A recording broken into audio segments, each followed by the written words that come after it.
Kaixo, ongi etorria, logaritmoen ariketa desberdinak egingo ditugu. Batetik, oinarria galdetzen digutenean, bestetik argumentoa, edo logaritmoa bera galdetzen digutenean. Orduan, hasiko gera. Oinarria ez dakigu. Ematen digute, 675 logaritmoa, oinarria jakinkabe zein den, 4 dela. Hau nola egingo genuke definizioarekin. Orduan izango dezake, isa ber 4 berdin 625. 625 deskomposatzen behar dugu. 5 bider 5 25, bider 5 125, bider 5 625. Orduan, geldituko litzateke horrela. 5 ber 4. Zer bada isa? 5. Horrek esan nahi du, oinarria dela 5. Lehenengo ariketa egin dugu. Definizioa erabilita. Bigarrenean ere definizioa erabili beharko dugu, baina honetan argumentoa galdetzen digute, guazen egitea. 8 ber 6 bat, zen bada isa. Jarretuko dugu. 8 deskomposatuko dugu. Hoi egiten dugu. Horrak da, 2 ber 3. Horra hemen dugu, 2 ber 3 eta kanpoan 6 bat. Hoi da isa. Zer egiten da, bergeta baten berretziketa dagoenean, bidertu. Horra, honek du, bat. Geldituko izateke horrela. 2 ber 3 6 berdin isa. Baina hau simplifikatu daiteke. Biak irukin, gelditzen zaigu horrela. 2 ber erdia. Eta hau, pasa dezakegu, errotzen, izango izateke horrela. Ata dugu, emaitza. Horra, hemen izango izateke, isa berdin, biren erroa. Positibo, ezin da izan negatibo. Urrengoa, hemen argumentua komplikatuagoa dugu, guazen egitea, 2 ber 4 berdin, hau, isa ke 5. Deskomposatua dago, baina ekuazio bat da. Zegin behar dugu, berreketa emarko dugu, ezta? 2, 4, 8, 16, hau 16 da. Horra jarriko dugu horrela, 16 berdin, isak 5. Eta kentzearena pasatzen badan batutzen, zenbat gelditzegu, 21. Isa da, 21. Haure egina dago. Erresa, ezta? Ematezun zailagoa zela, eta erresena da. Urrengoa, oinarri ez dugu, eta logaritmoa ere ez. Esan dugu, nepertarra denean, bakigu zer den oinarria, ez zenbakia. Horra jarriko dugu e ber isa, eta isa berdin, hau, ezta? 3 erro, e ber minus 2. Zer egin behar dugu? 3 zatitzen pasa. Gehietuko ditzake horrela. E ber isa berdin. E ber minus 2 zati 3.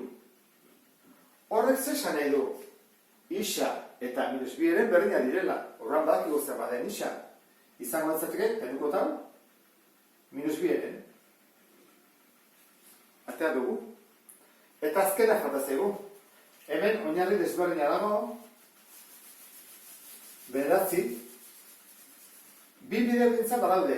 Bat izan daiteke oinarri aldaketa egitea, eta bestea definizio erabiltzea. Nik horren definizio erabiliko dut, baina oinarri aldaketarekin ere berdin egiten da. Horra, ingo genuke, 9 ber isa, berdin, 243. Deskomposatu bat dugu. Horra, 9 deskomposatzen badezu, atako zaizu, 3 ber 2. Eta dena, da bisa. Eta hori deskomposatzen baduzu, atako zaizu, 3 ber 5.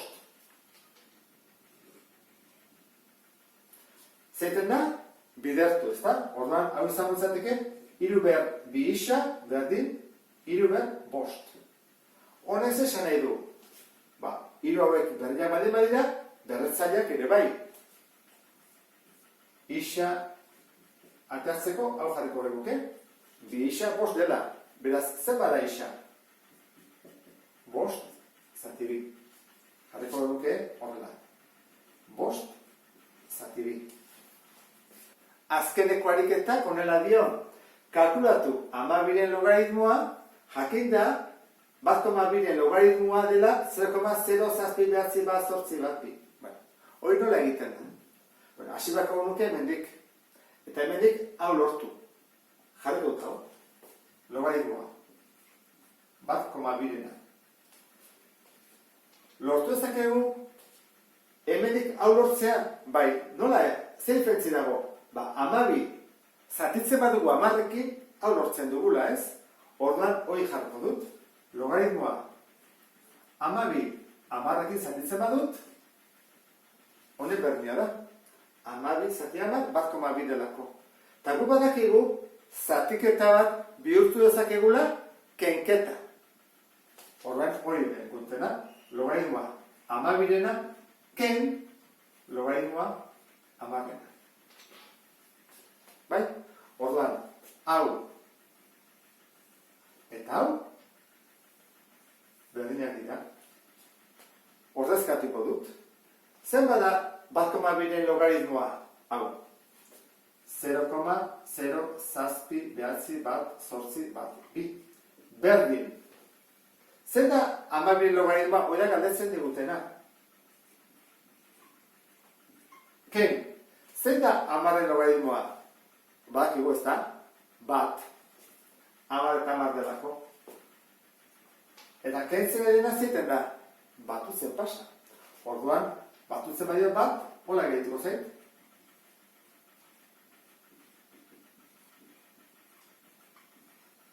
Eta honekin, amaitu dut.